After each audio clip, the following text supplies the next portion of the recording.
All right, let's talk about burning coals. So, in the year that King Uzziah died, Isaiah sees this amazing vision of heaven, right? God's on this throne high and lifted up. There's smoke everywhere. Everything's shaking. All these seraphim are flying around singing, "Holy, holy, holy is the Lord of hosts. The whole earth is full of his glory." This amazing scene. And Isaiah drops down to his knees. Well, we might think, oh, Isaiah's about to start worshiping too. And that does make sense, but that's not actually what he says. Look in Isaiah chapter 6. He says this, "Woe is me, for I am lost. For I am a man of unclean lips, and I dwell in the midst of a people of unclean lips. For my eyes have seen the King, the Lord of hosts."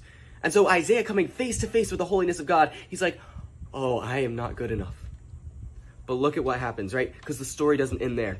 One of the seraphim flew to me, having in his hand a burning coal that he had taken with tongs from the altar. And he touched my mouth and said, "Behold, this has touched your lips. Your guilt is taken away, and your sin atoned for." And so in this story, we get to see the holiness of God and the grace of God, both on full display, both showing to Isaiah, hey, you weren't on your own good enough, but I will make you good enough. And that's what we ultimately see Jesus accomplishing on the cross.